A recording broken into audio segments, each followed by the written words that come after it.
My master once told me that there are things that only experience can truly teach you. He said that he can teach me principles of diligence, patience, hard work. But he said that when times were peaceful, the importance of these virtues won't be obvious. He said, if you haven't experienced famine, all the extra work of harvesting and storing grain seems onerous. I'm trying to do my duty.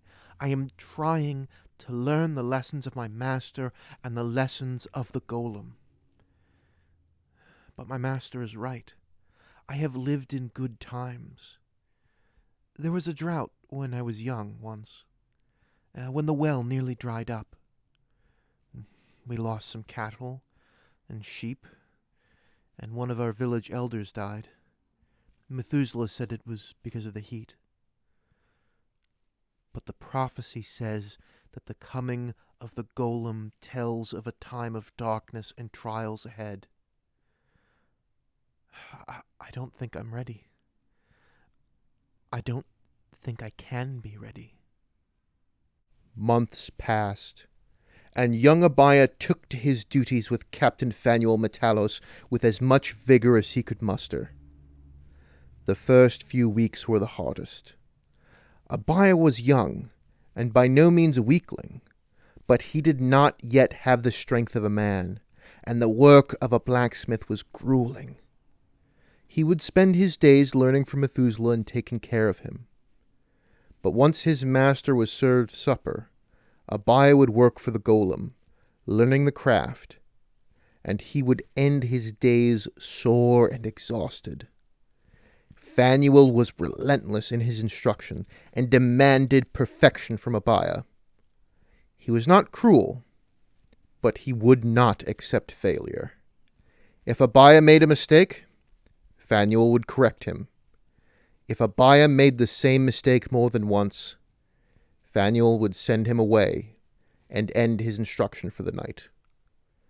These nights were the worst. The village was beginning to change.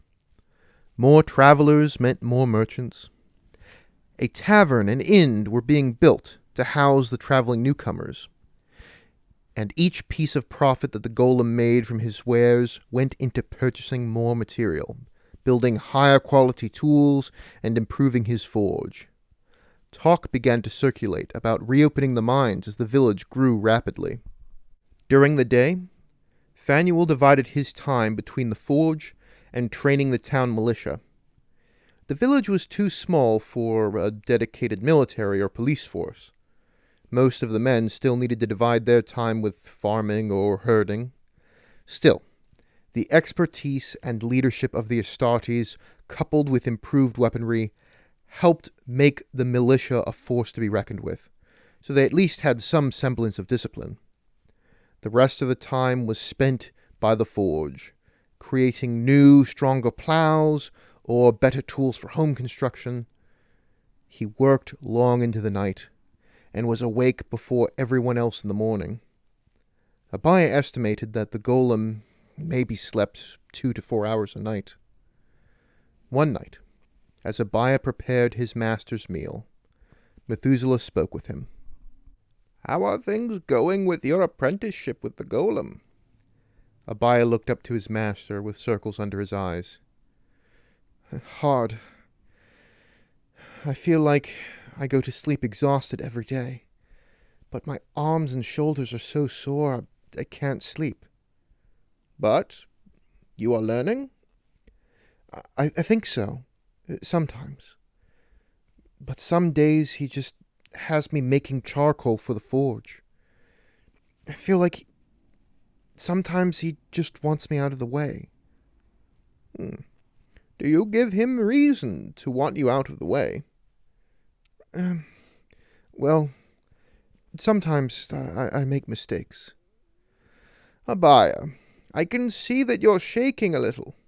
You've already spilled some of the olive oil, and you have trouble holding on to a train of thought. You're working yourself to the bone." "But Isn't that what I'm supposed to do? Push myself. I have to be ready. There is a way for us to push ourselves so that we become stronger. But if we push ourselves too hard, too fast, we end up weakening ourselves and learning very little, if anything at all. There is a balance that you must learn, Abaya. Honestly, it's good that you pushed yourself this hard, because now you know your limit, and now you know that you can pull it back a little. The young man sighed and nodded. I will try to get more sleep. It's just hard not to try to emulate the golem. He's not human. Not entirely, anyway. Do not try to be what you cannot be. Well, maybe he's right. The flesh is weak. The flesh has strength that steel does not. If the flesh does not guide steel, what good is the steel? As the two finished their meal, Abaya cleared things away and helped his master to bed. Oh, now don't stay up too late. I don't need you spilling my breakfast on my lap tomorrow. I'll be careful, master. Abaya left to join Fanuel at the forge and continue his apprenticeship. It has been pleasurable. Oh, manipulating these primitives.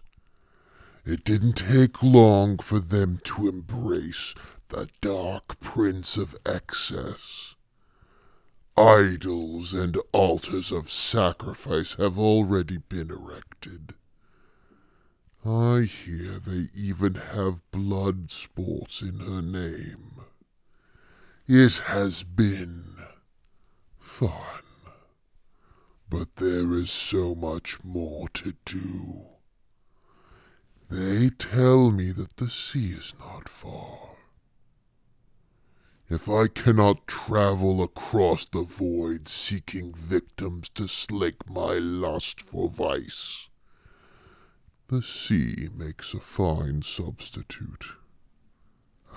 To become like the raiders of old, emerging from the ocean, striking like lightning, and leaving with all the slaves and plunder we can grab, vanishing into the open waters.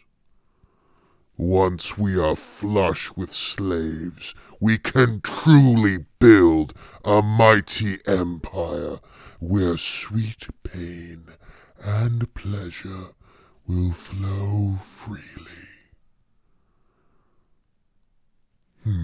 But I do hear strange whispers.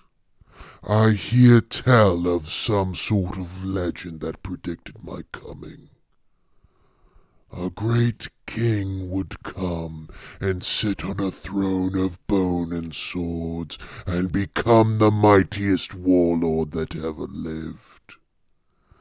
I also hear tales from the miserable scum that are unfortunate enough to become the objects of my attention. There are also tales of my rise, but they tell me that there will be one who will oppose me, who will test my might. How very interesting. I put little stock into the ramblings of superstitious primitives, but I'll keep my eyes open. Perhaps there will be some hero that will rise up to face me, and I'll be ready to peel the skin from his face, set my barbs in every tender part of his body, and torment him until he blasphemes every god that has ever protected him. I look forward to it. No man do they call me. My mother and my father, and all my comrades as well. Thank you all for listening to this week's episode of Heart of Iron. If you enjoyed what you heard, please leave a like and comment below, as each one will help a brother of the Iron Hand slowly remove his weakness and replace it with the strength of steel. If you are new to the channel, I suggest you subscribe so you can hear more stories about the battle between discipline and decadence. And if you are confused as to what the heck's going on, you can click on the playlist, which should be appearing on your screen right now, and watch from the beginning. If you wish to support me, you can also donate via PayPal, or you can join me on Patreon, where you can get your name onto my end cards and also get access to exclusive content if you are a War Boss tier member. Thank you all very much for watching. No Man out.